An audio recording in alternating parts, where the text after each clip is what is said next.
I want to tell you about the first time that I became aware that Gish was aware of me. That is, I was reading this interview, but this was before we actually met in person. I was reading this interview, and in this interview, she says, we need to kill Maxine Hong Kingston. So Gish, I'm going to ask you, was that your individualistic American self trying to get rid of the dependency? I really should explain. Explain yourself. I was, of course, as a young writer, I was asked every single day, kind of about Maxine, and and I did say, many of you know who Harold Bloom is, and that he wrote this book, Anxiety and Influence, and so I did say in an early interview that that I had some anxiety of influence, and that, like all young writers, I had to kill my predecessors. And the result really was, the first time I met Maxine, she said, I read you wanted to kill me.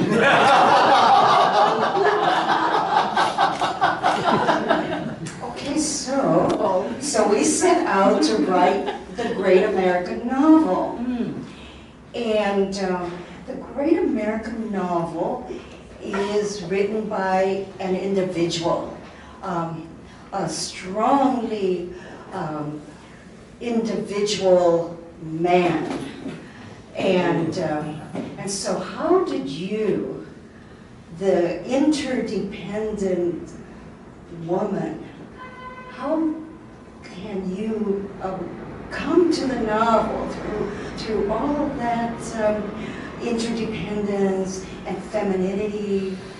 How do you arrive at the great American novel? I don't pretend that I have written the great American novel. You have. A great American novel, or several. Well, it's the same way you do, I'm sure.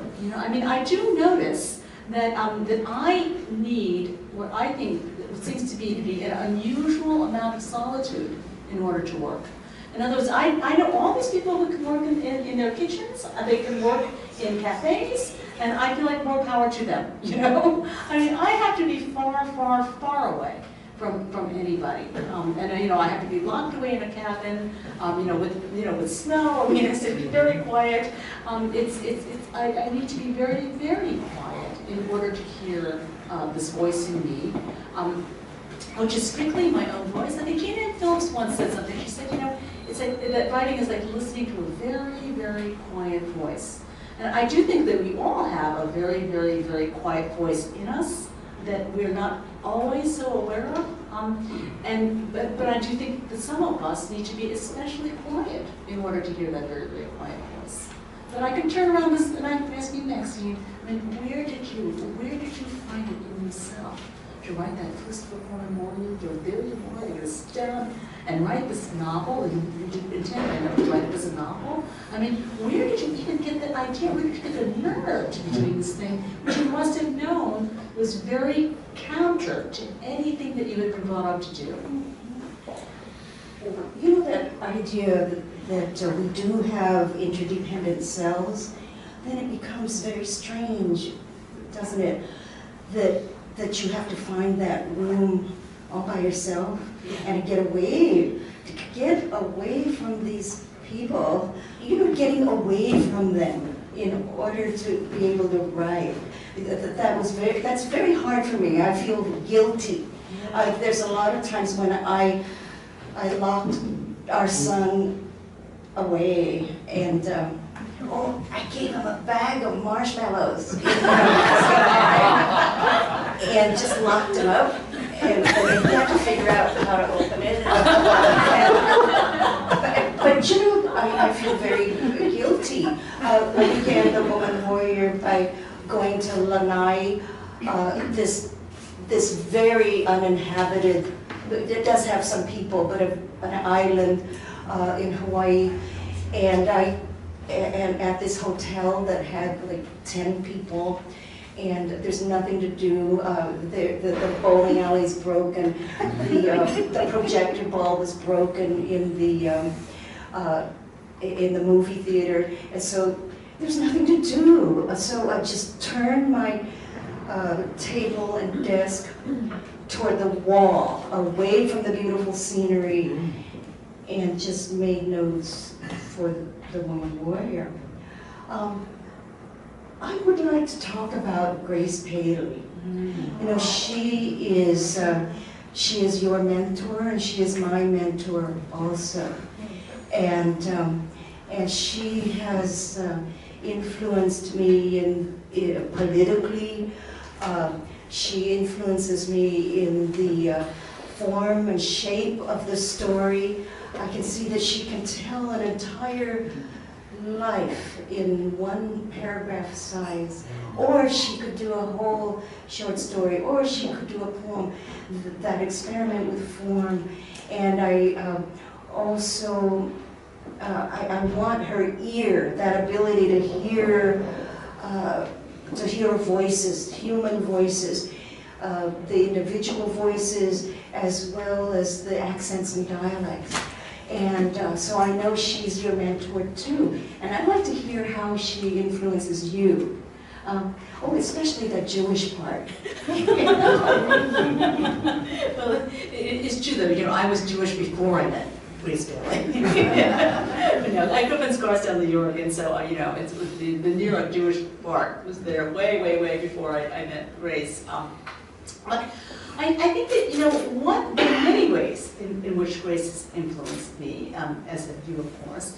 But I think that one of the things that's very striking, I think, about people like you and me who are hybrids, is that we do feel guilty about doing this thing, which kind of in the pure Western model is only about art, and it is not about anything but your self-expression. So it is quite self-centered. And I do think that's one of the ways that we compensate for the fact that our work is so individualistic is by taking an interest in society.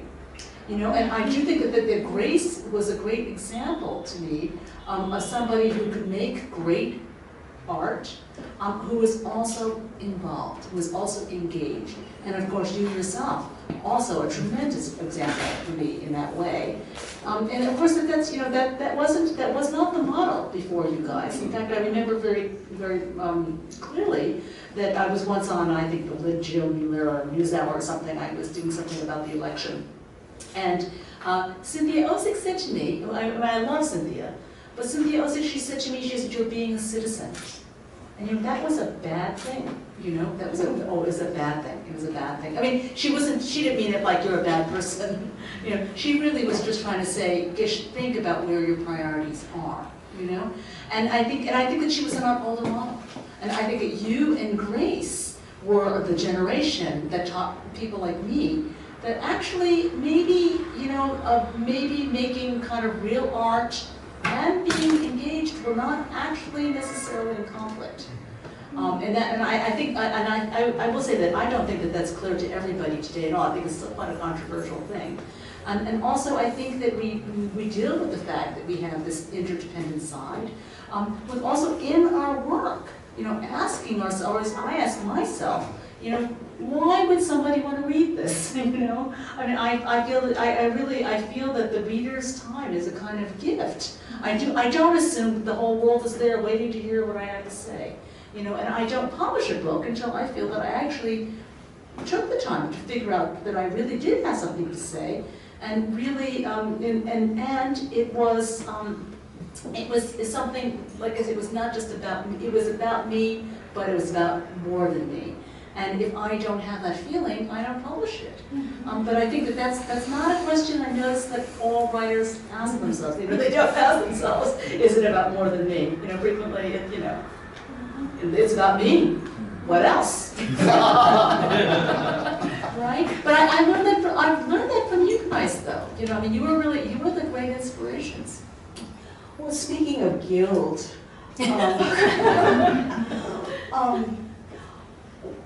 it was a real problem for me to write publicly. And so here are all the people that are my interdependents. The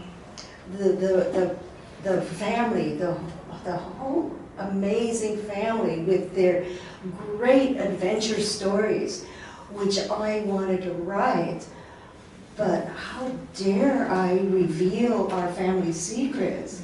How can I write about people and the way I feel about them? And how can I write immigration secrets? And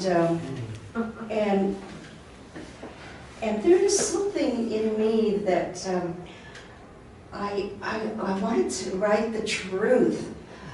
I even want to use their real names, and I just could not feel right about changing their names, and I could not tell a story as if it were fiction. And so in a way, I see myself very different from you in that I see myself as more of a non-fiction writer, and I can't seem to break into I don't know what it is, artifice or fiction. But I see you with truly with a novelist's mind. You are making up characters that I don't think that they're real people. I think that you make them up. And how do you do that? Great secret. No, I do think that, actually, I think that I do write fiction in part because I would not dare, tell family secrets. I don't write about people I know, actually.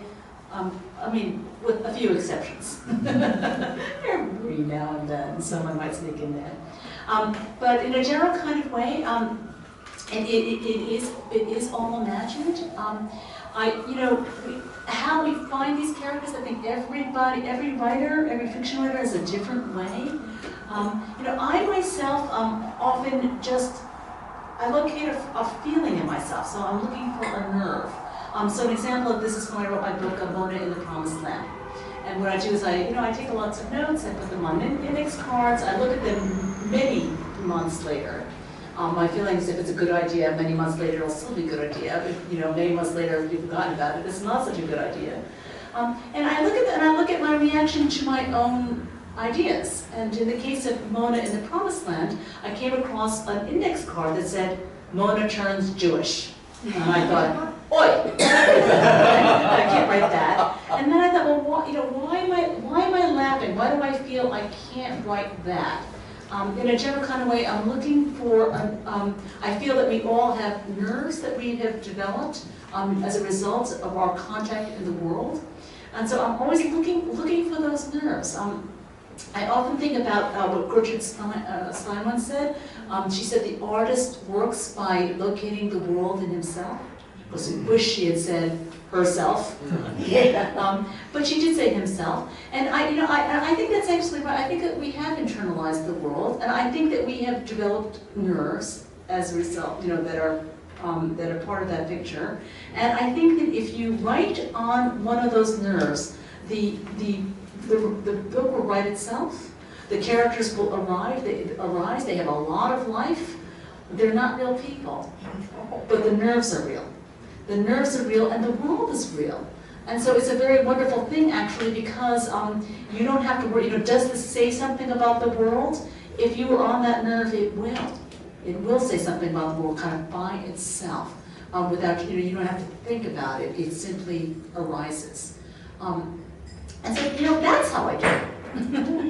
And you can too, I think, we all have our different ways. I think now I'm kind of trying to feel my way into nonfiction and see if I can do, this, my Maxine lecture, my first Yeah, my first little foray into nonfiction, and it was much more of an adventure than I thought it would be.